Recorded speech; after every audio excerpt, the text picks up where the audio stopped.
the Ohio State University South Center's channel. We work in collaboration with the University of Rio Grande in providing a series of different educational programs to our listening and viewing audience, which help to understand the diverse educational programs and, most importantly, the individuals who work at our two great universities. At the South Center, some of our programs include the Business Network Team, the Agricultural Research and Educational Programs, our Aquaculture, Soil and Water Conservation, Food Marketing, and many other programs that benefit our area, our state of Ohio, and on a global basis.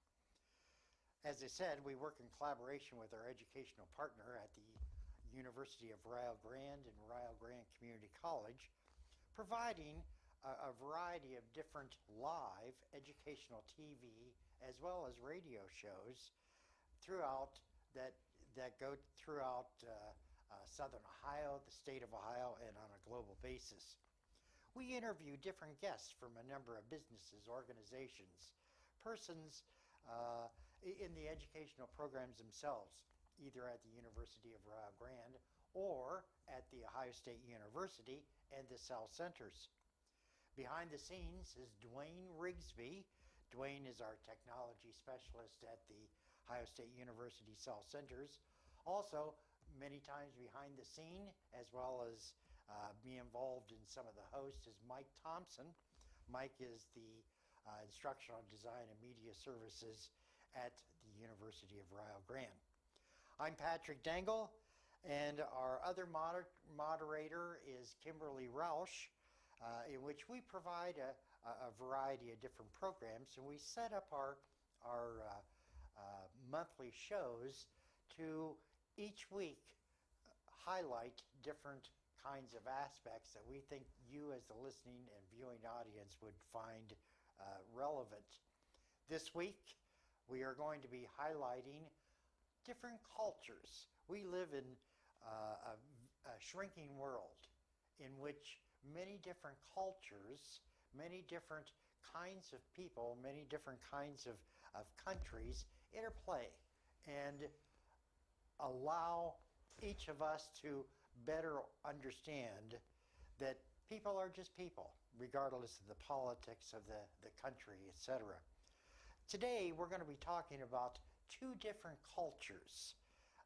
Recently, Phil Walker, who is the marketing assistant with Silverbridge Coffee Manufacturing Company, visited Ethiopia. Ethiopia is one of the first countries to start coffee, and that I did not know.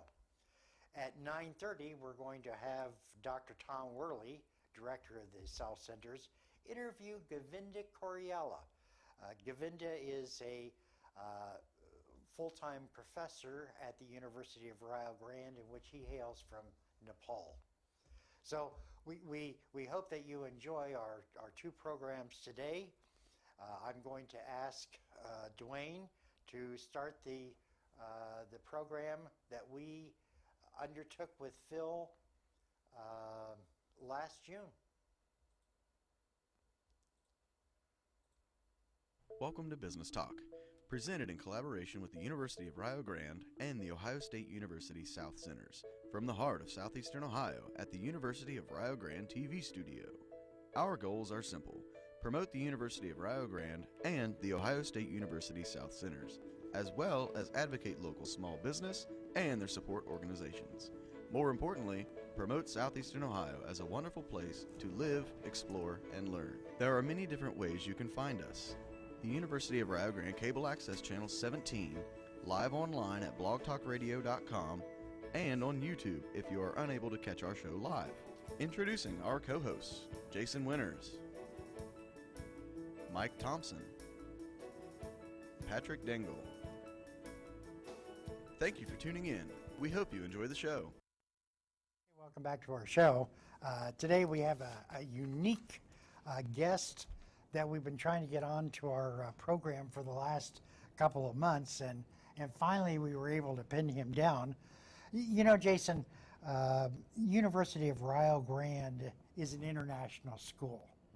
And by that I mean it is a university filled with different unique cultures, and one of the areas that it tries to promote is that it is a very diverse program. And when you have diverse individuals and you have different cultures coming together, boy, you talk about a nice place to work, because you can see that all people, regardless of where they're from, are We pretty are a much nice same. melting pot. Yes, we are. You know, I think about how many different cultures we actually have living in our little community, and I can't name them. You know, I apologize for that. But if you drive down Bevo Francis Drive and you look up on the poles, you'll see the different flags that represent Yes. the different countries, that represent the students that are actually within our population here on the campus.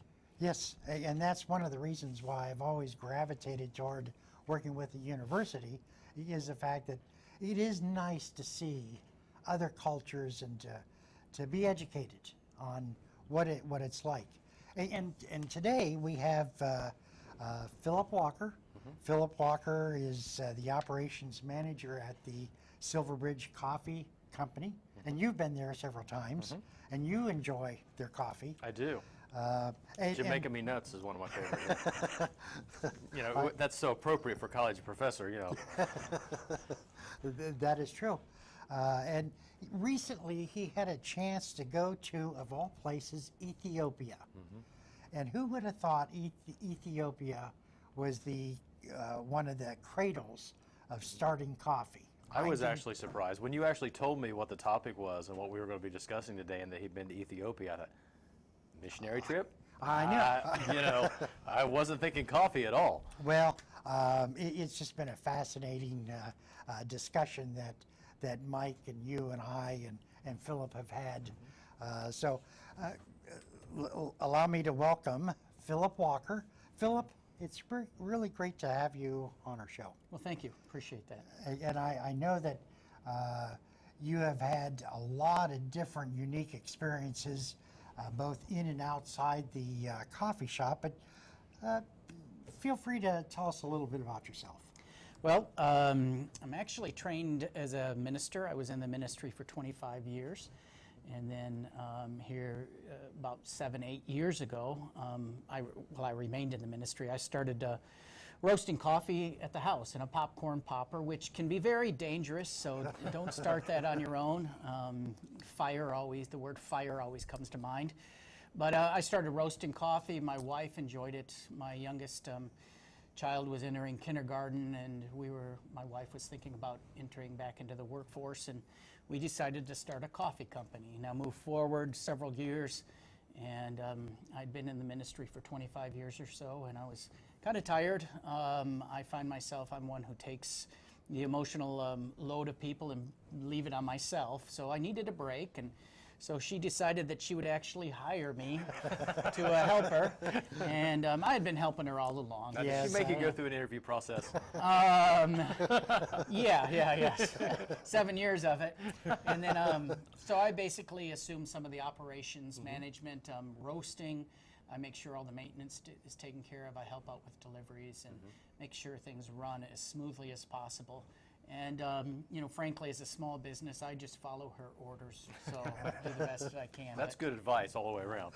And then our expertise is shared in the coffee industry, because just as she's taken classes and as a second-degree master roaster, you know, I've followed her through those courses as well, and I've roasted alongside her, and when there's been problems, we kind of work through it. So I step into a lot of the roles that she played early on and the growth of the company and the shop itself. So. Well, you know, we as consumers of coffee really don't understand the whole process. We just think all you do is just buy a bag of beans and roast it, and there it is. But there's a little bit more. Yeah. Well, I think we can tell the end product. We know when a cup of Right. coffee is good and when it's not. Yeah.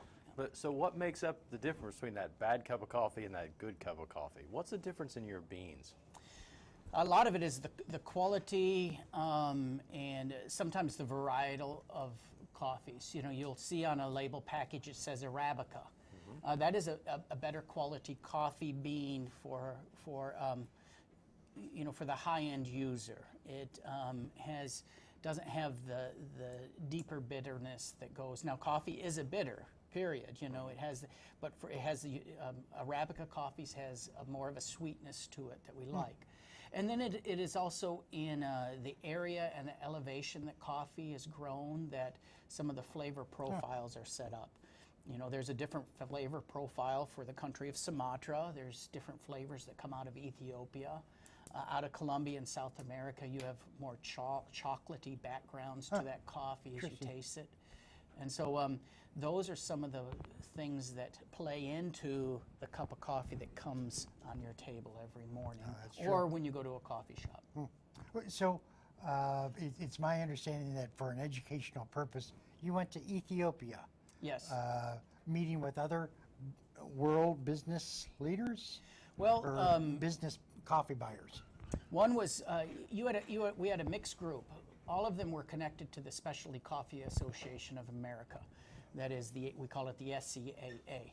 Now, the SCAA of America is beginning to join forces with the SCAE of Europe. So they're kind of one and the same entity in many ways. Well, they sponsor trips occasionally to different countries. My wife went to Peru a couple years ago. This is the first time they have been to Ethiopia, though. And Ethiopia is known as the birthplace of coffee. That's so we what had I both. understand. So we had coffee shop owners, we had roasters, we had somebody who was going to open a coffee shop, we had buyers from some of the high-end coffee roasters in the country. We had buyers from rather large countries. One of the buyers helped sponsor the trip. That is, he helped lead the trip because he has been heavily involved in, you know, coffee all along the way from the small guy to the large guy. So, so we had a whole big crew of different backgrounds that we could kind of share and collaborate and, you know, kind of help each other out to understand Ethiopian coffee and its process. So. You know what is so fascinating to me? We only have a few images, or I only have a few images of what Ethiopia is.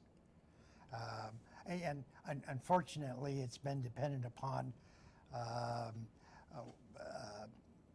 difficulties with wars and poverty and things of that nature. And I'm always interested, and so just in that 1/2 hour, you know, talking with you, there's a lot of unique things about Ethiopia that we, as in our culture, don't necessarily understand. Right. We just get one point of view, and that's through the media and what they present primarily, unless it's a National Geographic program or something of that nature. And that's usually of a dry, arid, desert-like country with poverty. And maybe difficulties on the border of Sudan or you know, something like that, some conflict. Where the northern half of Ethiopia is more dry and arid, but the southern half is very, very beautiful. A lot of agriculture in that area, a lot of trees and forest and what we might consider tropical or jungle-like. Very much, if you were not paying attention as you traveled through the country over some of the mountains, you would almost think you were in parts of West Virginia. That's very interesting. Well, yeah, you don't see that on the news. No, you don't. You don't. And what was unique, we were traveling some of these roads, and we'd pass these people running. You know, some of the greatest runners, athletes for marathons and long-distance runners come out of Ethiopia. You passed them, or they passed you? Well, we passed them, fortunately. But we did move quite that slow at times on some of the Ethiopian pathways. So. You know, in making coffee or coffee beans, it's my understanding that there has to be some processing from the country, right, to where they are bagged and then they are sold to companies like yourself. Yes. And there's a certain amount of standards that has to be met.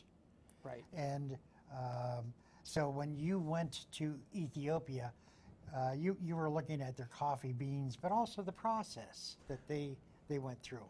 Yes. And you brought some pictures.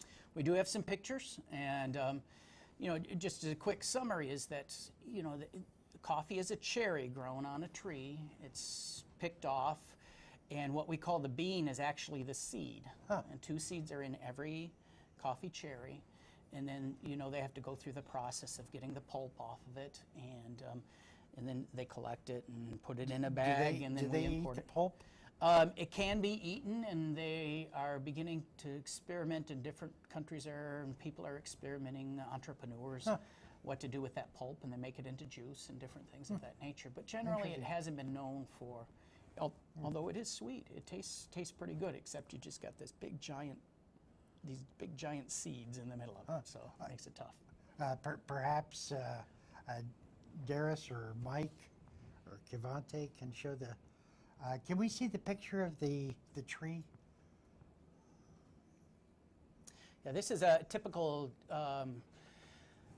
a branch off of a coffee tree, or a bush, depending on how large you let it get. If you let it get too large, they don't produce as much. But that's a typical. Most of those are ready to pick. What has happened in Ethiopia is a farmer generally has maybe 3 to 6 hectares of property, which would equal a hectare is equal to 2.5 acres.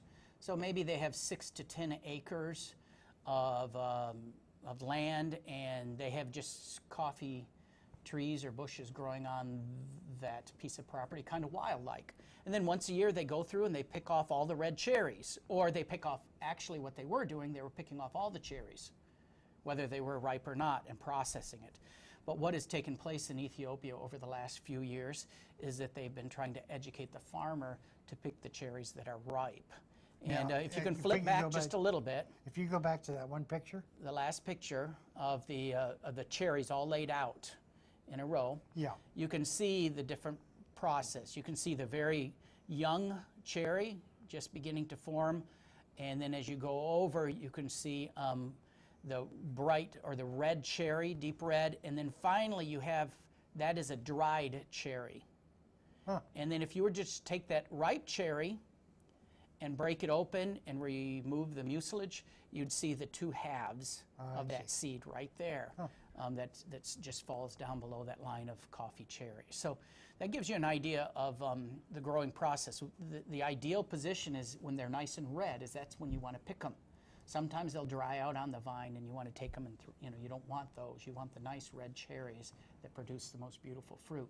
Now there is a Bourbon cherry that is a yellow that is awfully nice as well. Sometimes you'll see coffees called a Bourbon, like a bourbon. It has that yellowish, caramelish color to it. They'll pick those cherries as well on certain varieties. So, You brought another picture. It looks like a map of some sorts. yeah, the map is farther. That is just breaks down some of the botanical regions of Ethiopia. I don't think I can read the language at this point, but we're in that, I think, that center section. If I'm correct, we're in that center, maybe that greenish section in there, in those elevations. My understanding they have 70 different dialects of languages. Yes, you can imagine at least 70 different tribes. Here in the United States, we have kind of homogenized, but you still have many of those differences, many of those tribes in Ethiopia and in the different sections. So, you have to be sensitive to that on some level. Wow. So the commercialization of coffee production in Ethiopia, is it still done by hand, or are they utilizing machines? It is primarily done, the picking is done by hand. In South America, Brazil, and parts of Colombia, you have the picking that isn't always done by hand, but that's not always higher end coffees either. But primarily high-grade coffee, specialty coffee is picked by hand, and that's very true in Ethiopia, especially among these small farmers. That's all they have, and Well, we know that Juan Valdez picks in Colombia. Is there a Juan Valdez in Ethiopia? Well, he probably wouldn't go by that name if there was, and I don't know if they'd be using a burro as much, but That's true. great marketing tool for Colombia, though. I'll tell you that much. Well, you brought several different pictures of different unique things. What are we seeing? What you see there is coffee is very much embedded into the culture. My wife, when she went to Peru, you know, coffee wasn't consumed by people very often, even in the communities. If they did, it was Nescafe. It was instant coffee because most of their coffee is exported. Well, Ethiopia uses upwards, I think that has changed a little bit, but they say at one time they used upwards of 50% of their coffee that was 50%. grown. And much of it is found in, this is part of their tradition. They would brew coffee, a very crude coffee actually. The higher grade coffee is sold. And they would brew it, and you'd get around in a little circle, and they'd pour it in those little Demitasse cups, and you'd fellowship around that. You can see somebody brewing coffee at that point on some coals. And and to be polite, if you were offered coffee, you would stay and you would chat with the people. You know, that was the polite thing to do. It was very much ingrained in their coffee tradition. Every meal that we participated in, they wanted us to sit around and drink coffee with them at least a little bit. And there were 20 of us in our group. So it was quite a production, and it kind of stretched our time for where we were supposed to go. But it was very important culturally to be receptive and to be kind. And even in the airport, they had a little area that you could be served coffee in the traditional way. So.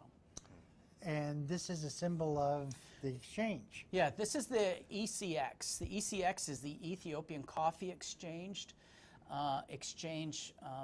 They began to work with coffee heavily towards 2007, 2008. They basically, buyers would go into Ethiopia before that time. They would make a contract with a small farmer. They may get paid something decent for their coffee. They may not. Especially companies want traceability. They want to know what farm, where the plants are, where they're located, and people weren't being treated fairly. It was not helping out their overall economy. So the ECX came in, they wiped the slate clean in their commodities exchange and began a program whereby these small farmers had to take their coffee to a central processing facility, or if they were involved in a co-op. And what happened is that even the best coffee beans that were very unique were getting mixed in with, you know, coffee that was good, but it was just average. And so the quality of Ethiopian coffee seemed to suffer a little bit, but what ECX was trying to do is to revamp their entire exchange system. And in doing so, it has Raise the allowed standards. raise the standard fair of living trade. so everybody could be fairly treated. And now, over the process of the last 5 to 6, 7 years, they're beginning to include now traceability, where this individual farm can now process their coffee. Now, it's not in full fruition yet, but we're getting closer to that. Well, let's take a look at some of how they process that coffee. So here we So have. you saw the cherries. They were picked. And can you go to one of the washing stations? This is after the washing station. Okay, what you have here is a washing station, is where they process the coffee. Do you see some red grinders on there? If you can flip back to that. The coffee in that cherry will go through these, and they're not really grinders, but they take the pulp off, and they remove the pulp from the bean. And the bean is then, see the red cherries there, they're dumped into that vat, they're processed. And then you can go back to that washing station. These beans are dumped into a place where they're fermented for about 24 hours, then they're dumped into these channels. Now, when you say fermented, what do you mean by that? Well, they allow them to naturally ferment in there, in the sense that the water and the sugars and everything else, just like if you have a peach, or you might have certain fruit, apples will begin to ferment by themselves. You know, apple cider, if you leave it out too long, it'll get that. Your sugar levels increase. All that changes. And so they will ferment them just a little bit. They'll drop them in the tanks and they'll wash them, moving them back and forth. Then they'll dump them into another tank for upwards of 24 hours. And that'll stop the fermentation process. Oh, okay. Then you go back to the ladies here that were sorting the beans. Here, that the beans are then spread out, and they are removing the beans that have faults to them. Either they might have wormholes, or they're tiny, or they're they don't meet the quality expectations of that particular co-op or that particular processing station. This is a lot of work going into that cup I of would coffee. say so. So when you go into a coffee shop and you buy that bag of coffee beans, especially specialty coffee, and you're saying, man, $12 for a pound of beans or $15. This is a long process. And these people have worked hard to give you that product.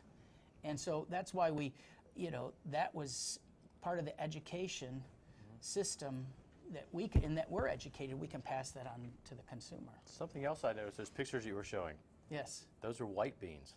They're not They're they're white. not brown or black like we see in the stores. No, they still have what they call a silver skin on them, and they're not roasted yet.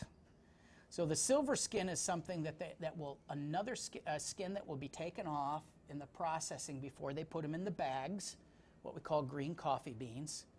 They'll put them in those bags after the silver skin, after it's all dried out. In fact, if you can go to some of the naturals, they're the red beans. They're going to try to find that. But there's red beans out on the drying racks that we'll get to that they go through another process. Those are called naturals. Like this? Like that. That's where they don't remove the pulp. They just let them dry in the sun. Now, you don't have anything to worry about with bugs or No. animals that are... You really don't, because the bean is so hard. Bugs usually don't eat the seed. Okay. Occasionally you will find wormholes, but very rarely. That's a poor quality coffee bean. See how those have dried out? I see. So they will remove that as well as the silver skin. And so when we get green coffee beans, when they come to the shop, we don't know whether they're naturals or whether or not they're washed. They've gone through these two different processes other than what we've been told. And but when they come to us green, that's when we roast the coffee. And coffee roasting is in a sense a learned skill, whereby you go to a candy shop and they're making caramel. Some caramel's better than other caramels. Well, what you're doing is you're caramelizing those sugars and those proteins in that small little coffee bean, and it's how you add heat and take away heat in order to bring that about. The people that you met, now I know that you were with a group and rarely did you have a chance to get out amongst the individuals, etc. But your overall opinion of people from Ethiopia? My overall opinion is they are just they're seeking to better their lifestyle and their way of living. They're industrious. They're willing to work, but opportunities aren't afforded to them. And some of that is the infrastructure of the country that they're trying to improve upon. As I mentioned earlier to you personally, that China's investing heavily. U.S. aid is investing heavily into Ethiopia to try to alleviate some of the poverty by building up some of the infrastructure. And coffee is one of the ways that, it's 25% of their exports. Oh, And if we can elevate the price of coffee and the quality of it, they get more funding. They get more money. There was one thing in doing a little bit of reading about Ethiopia that I was not aware of, that it is a country diverse with many different religious beliefs. There are the Muslims, the Judeo-Christians, Yes. the Coptic Christians. There is a variety of different religions, and they are known for working together. Yes, there's not an antagonism between Right.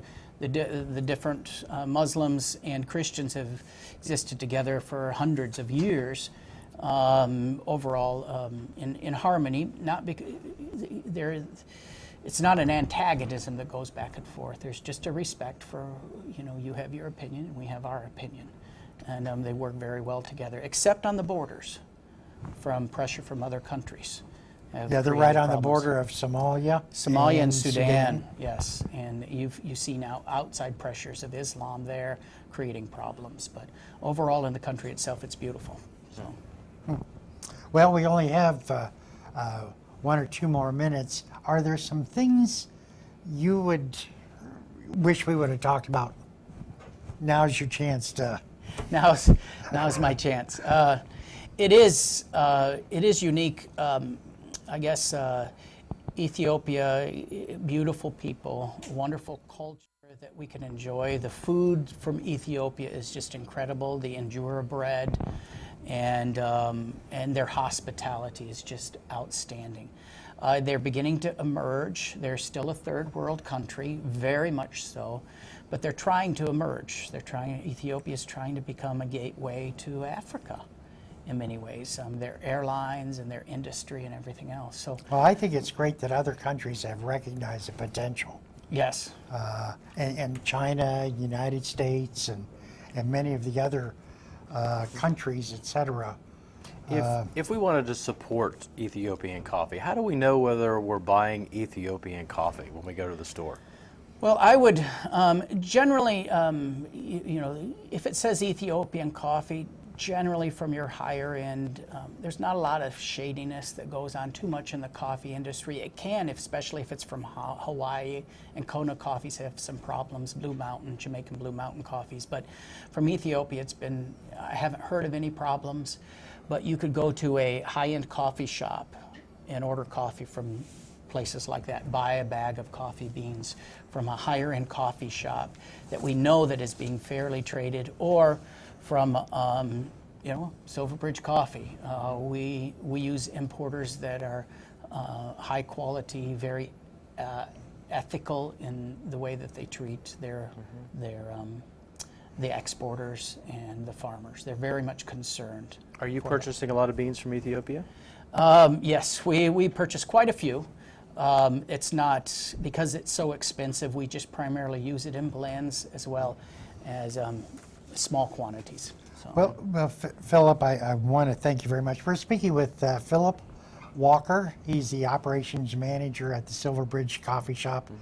I really enjoy talking about different cultures, Jason. And Philip, I want to thank you very much for shedding some good light on another country that I know very little about. Well, thank you. I'm Patrick. I'm Jason. And I'm Philip. Thank you for listening.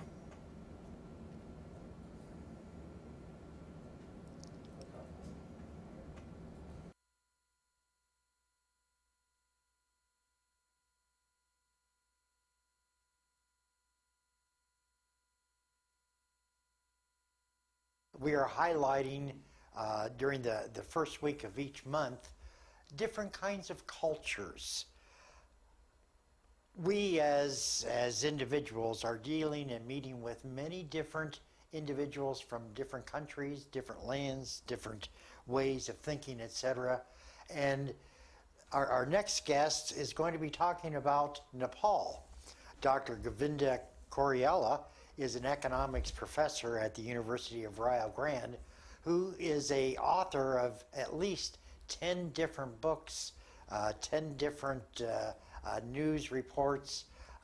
He's very active in business understanding. And Tom Worley on our South Centers chat is going to be interviewing Dr. Govinda Coriella, in which he's going to be talking about his native country, Nepal.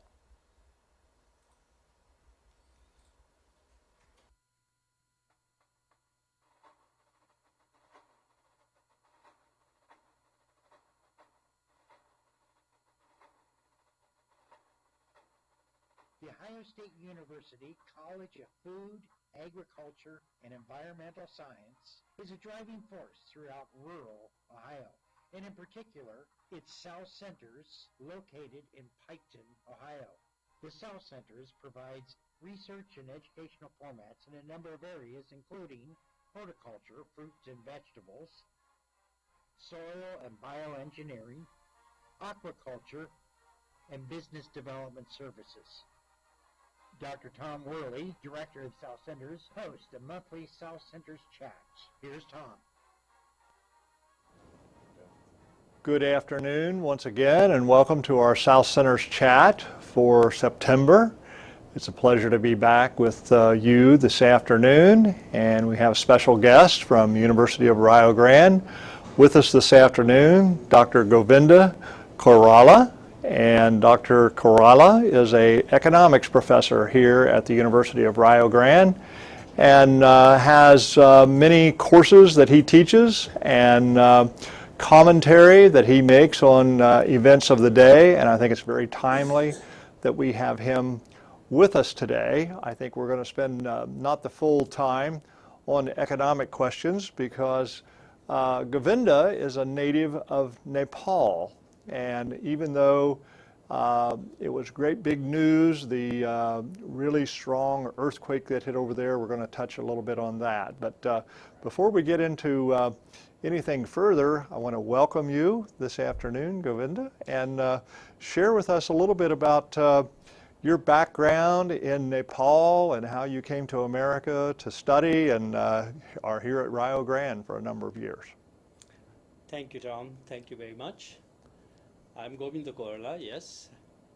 I was born and raised in a small village of Nepal, small mountain village of Nepal. And that's one reason why I like this village area to stay, more likely on that. And I started studying and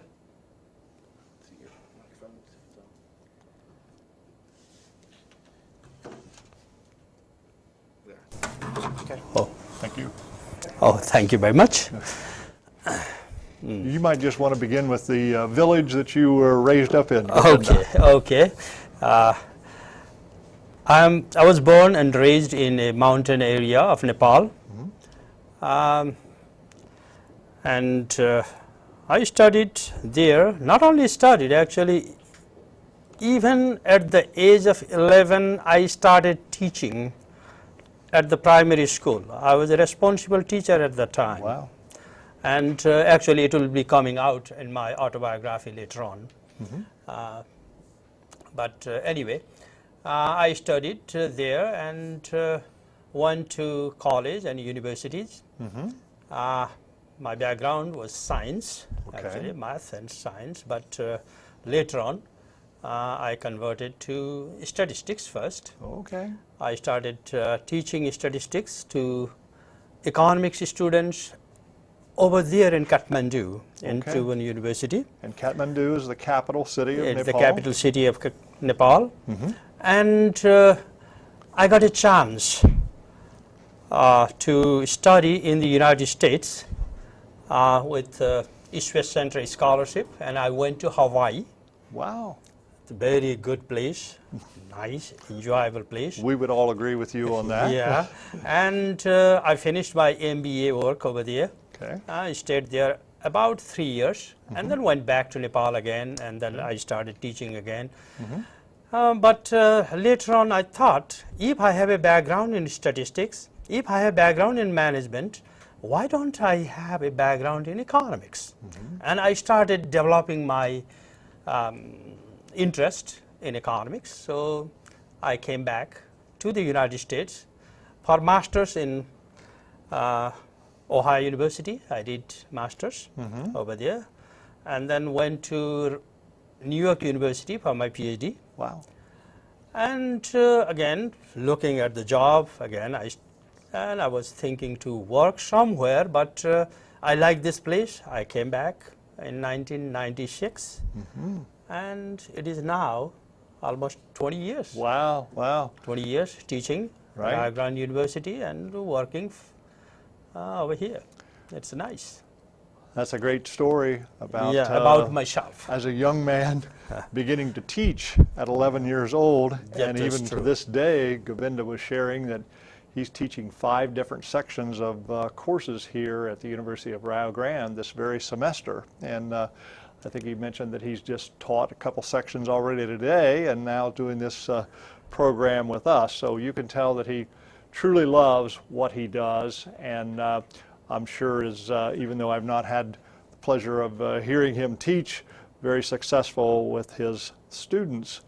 Back to Nepal, though, it's intriguing. I think most of us would recognize that Nepal is a very mountainous country, includes Mount Everest, the highest peak, and we see lots of pictures sometimes on nature shows about the climbers going up Mount Everest and all of the things that are involved and the arduous nature of it. But help us on your recent trip that you happened to be there when this earthquake came about. And did it just so happen that you were there on a vacation visiting family, or was there something else that took you back to Nepal? Just to visit my family, I went last year, actually. I went to Nepal, family members are there, and when I was there, actually, earthquake happened. One of the major earthquake, actually, after 80 years, it was 80 years ago also, there was similar kind of earthquake, but this time devastating earthquake, and many people died in that. You mentioned a And, figure of how many thousands did die. Actually, about 8,000 people died, and you can see some of the destructions already in this area. This Now, would is this be out Kathmandu. in This is Kathmandu area. This is the capital This city. is the capital city, but other places, actually another place, Gorkha is called, and these are the people who are staying after the destruction. And many countries tried to help immediately. Many countries tried to help. But little bit problematic over there is that the country is not stable yet. Okay. In terms of political wrangling is going on. Okay. Still there are so many political parties are there, and if one of the party wants to do something, another party will try to pull the leg, so that they don't want other party to win or kind of succeed.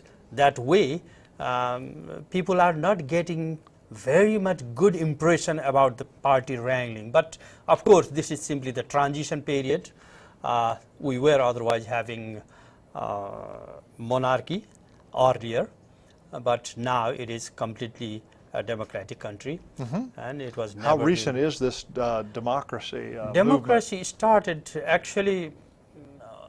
Monarchy, democracy started a little bit, but people were not satisfied completely with that either. About 20-25 years ago. Okay. But later on, then about 10 years ago, they started, no, we have to develop another kind of constitution, and they made the constitution now. It is constitution already published, but still, while there is political wrangling, still we consider that in transition phase, and mainly because of that, these earthquake victims also could not get proper help. Because the politicians really didn't have a good It is systematic. I always blame them in that sense. Of course, politics is a good thing in one way. Politics, that way, people would be very energetic in that case if good politicians are there, energetic to move on. But it has not been very well. But hopefully, it is 1 year now, but people are getting some donations, many other government agencies, non-government agencies are there to help these people. So it is going on well otherwise that way. A lot of times I think you're describing, or at least what I take away from what you said, is that the international community of nations were there immediately with assistance and substance, food, water, clothing, shelter, all the things, medical care that would be required after a major earthquake, and the injuries that people had and the displacements. But sometimes the politicians got in the way of really delivering these things directly to the people that needed it worst. But they have to do their job. They have to do their own job. Not international agencies or international people will do. They have to do themselves, of course. Right. But only because otherwise another party will succeed, or kind of thinking, those kind of thinking had some kind of bad reputation on that. Right. But hopefully, but I'm very positive, hopefully it will work, and people will we'll be very happy after that. Good. Well, Govinda, you showed the effects of the earthquake and the devastation that it caused and the loss of life, but you also had some very beautiful pictures of Nepal. Would you like to share them and talk about what we're seeing on the screen? Yeah, this is paragliding in Pokhara. In Pokhara, from where you can see the mount, actually this is Mount, I think Macha Puchre they call it. Okay. But it is very enjoyable place. Actually these mountains, as you are saying, world top mountain, Himalayas. Yeah, Himalayas, top mountain, out of the 10 highest mountains, 8 are there in Nepal, including the first Mount Everest, of course. And you can view actually particular visiting time, the best time for that one would be around this time, actually fall. Fall would be the best time to visit so that it will be clear everything, but because many people cannot go. And this is where actually I also enjoyed for the first time in my life, I flew like a bird in paragliding. These kind of things are there, and so I enjoyed. And I went there mainly because to support, basically to support the other people around there, because if we can support them, then all other people would be helpful. Sure. Actually, because this is a business, this is a investment for Nepal. If Nepal can invest on this kind of agencies or this kind of tourism sector, then it will be a very good development. Absolutely. It can be. Absolutely. I think you've mentioned that, you know, in your lifetime, you've seen a lot of the economy in Nepal shift from based on agriculture toward tourism and the external inflows that brings from all over the world, that people want to come because of that scenery and the mountain climbing and the things that Nepal offers. Yeah, one thing, they have to manage it properly, and they have to manage infrastructure also. Unless there are good infrastructure, people are very, tourists will not be attracted that much. Is that airports? Not only airports, traveling by roads also. Cars. Roads are very weak roads actually. Okay. They don't have that many roads. Otherwise you have to travel, you have to trek also. Of course, for the trekking cases, they enjoy. My children actually enjoy going trekking all the time. They say, oh, I like to go to Nepal for trekking kind of things. Sure. And other people also, trekking, yes, is one of the good thing, but even for the trekking, you have to reach some places by vehicles, autos, and by then plane. start from there. Start from there, and you can enjoy. So there are many things still to be done. Okay. Okay. And, are there lots of Western type accommodations in terms of hotels, restaurants, or? Yeah, they are What's the mostly situation? Western, actually. They are. We are global village now. They know, these young people and other people, they know exactly what is about all around the world. Okay. They know that. So they can attract themselves also. They can attract the other people as well. And all the hotels and others actually mostly are Westerns. Okay. Not- And I would interpret that also includes English-speaking people at the desk and so forth. Yes, almost in traveling kind of business, almost all people actually speak English even better than me. Wow. I have still some kind of accent. I know that because I did all my work, education, in my own native language, Nepali, almost all Nepali, and then I came over here. Right. So still I could not improve because people cannot improve that way anyway.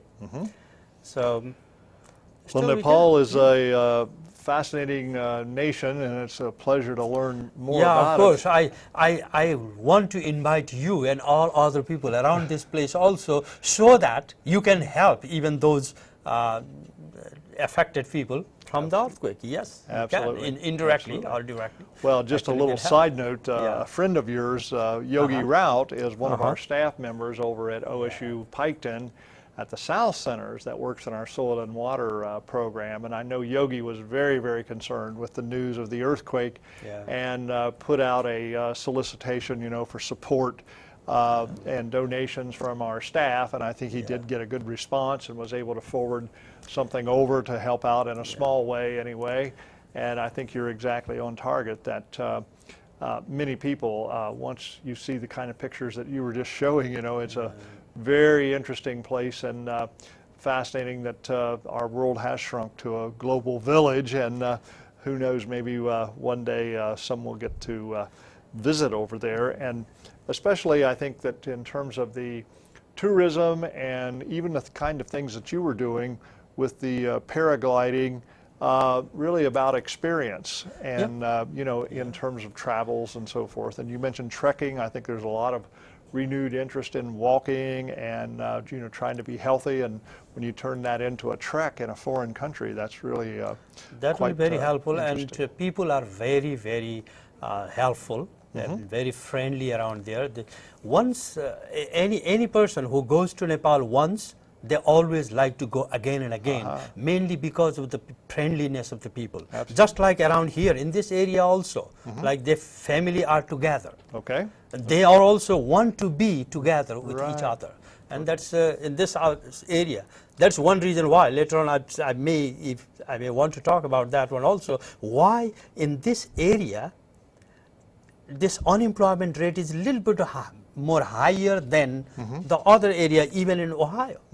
Main reason I think is because people don't want to move too far away. Sure.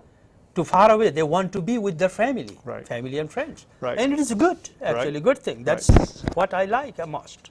Well, I think you've hit upon something that is easily observable, that families here in this part of Ohio and more broadly in the smaller towns, villages, hamlets of the Appalachian region of our country tend to be pretty close-knit. And yes, I think they're willing to sacrifice the last dollar of salary or wages in the big cities and on the coast, by and large, to maintain that. And I think you're hitting on the same thing in Nepal, that you find that to be true. And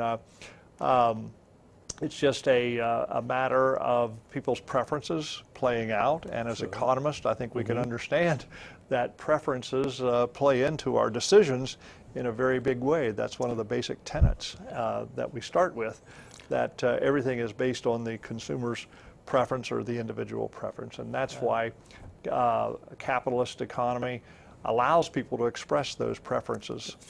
Before we get really sidetracked, and as our time goes quickly, I know, Govinda, that in your courses and in your experience, you've had many conversations and teach the concepts around wage levels. And we hear a lot in the news over the last months and since the recession of 2008 about raising the minimum wage. And we hear things that would say that's the thing to do. And then, but as economists, we know there's other considerations that come into playing. So would you care to comment on that a little bit for us? Yeah, many people, it seems like raising the wage level would be good for the workers, and that those who are working, they feel that way. Oh, if the wage rate is increased, actually we'll be happy.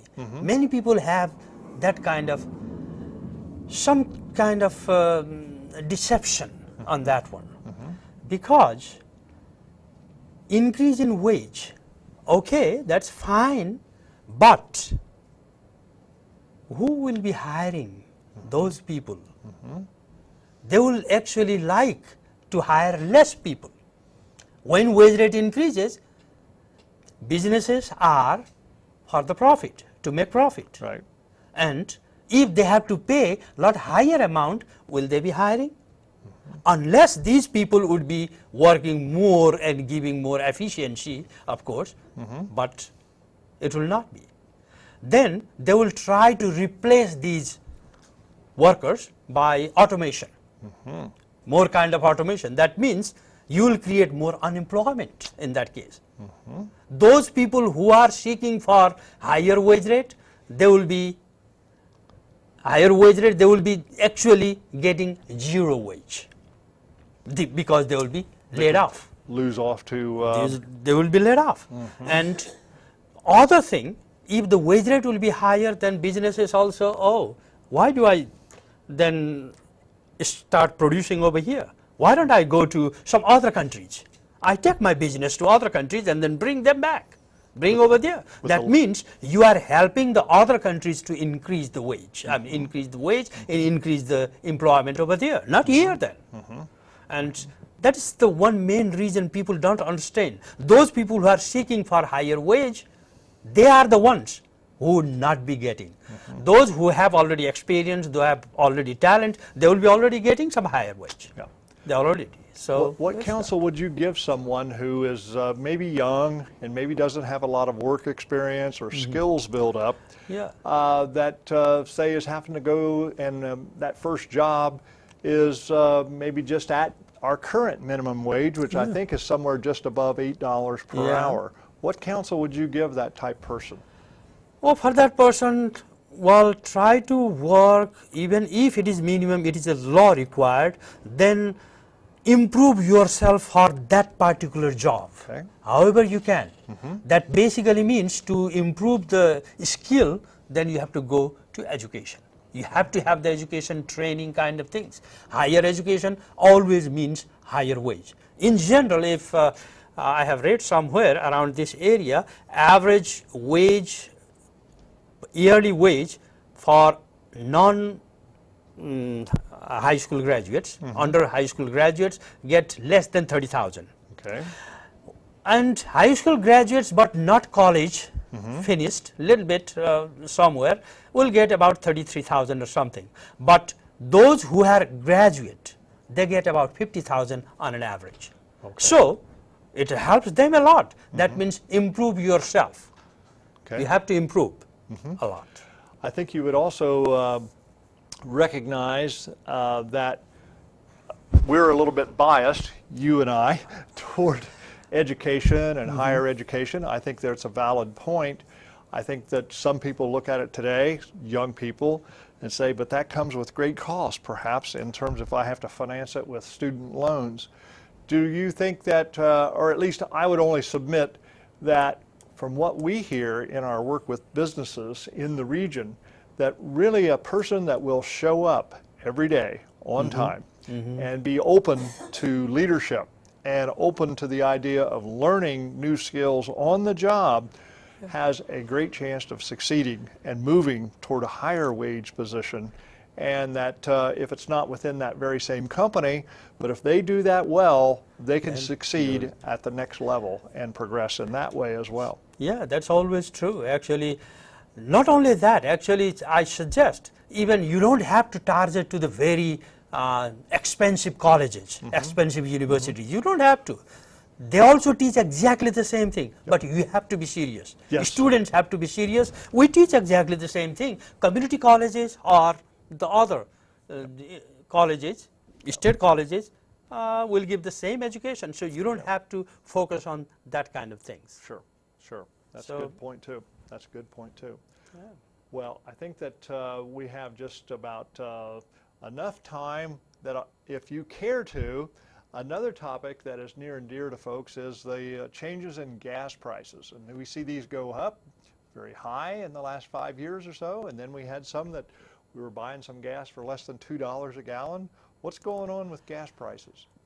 Gas prices actually I mean, it depends on various factors, of course, but the major major point will be when the gas price were increasing at the time, actually 3-4 years ago, they were trying to increase and people were saying it will go all the way to $7-8. No. People will always start thinking of alternatives. Okay. Always, if there is an alternatives. And the gas price, total gas will not be available in the whole world every time because it is not replaceable. But another replaceable energy will be coming out. And if that is the case, then all the vehicles, everything will be of alternate modes. So they will be running with batteries, some other solar power and so on. So if that were the case, then If that will be developed, then gas price will not be rising that soon. It will not be. You don't have to worry that much, because always there are people who can figure out the alternatives. Right. I think another aspect of that I'm pretty confident you'll agree with me on, the cure for high prices is high prices. Itself. Because Yeah. that not only brings up on the alternatives, True. but it allows even the old technologies to be expanded. That's where we saw in eastern Ohio the horizontal drilling and the fracking, and to release a lot of energy that wasn't worth getting, but Yep. at a higher price level, Now. then the additional Then they started investment in moving on that technology. direction. Yeah, Yes. they start generating even more technology or more. Yes. So interest will be there. Yes, yes. So that's the beauty of economics, I think, Yeah. that, we don't always know the timing. That's the hard part. But we can Yeah. make pretty solid predictions that if prices get out of proportion in our economy, that there's a correction at work, and that either something new will come along to replace that it won't always stay in the same level of high price as it has been. Govinda, this has been a great half hour with you. I think we've just Yeah. kind of touched on the surface, but we're winding down here. And I just have time to thank you for taking the time to join us for the program this afternoon, and to sign off and wish your country, your homeland, continued success and recovery, and you continued success with your professorship here in economics at the University of Rio Grande. Thank you all out there for joining us this afternoon, and we'll see you next time on the South Centers Chat. Thank you very much. I'm Govind Koirala. Thank you.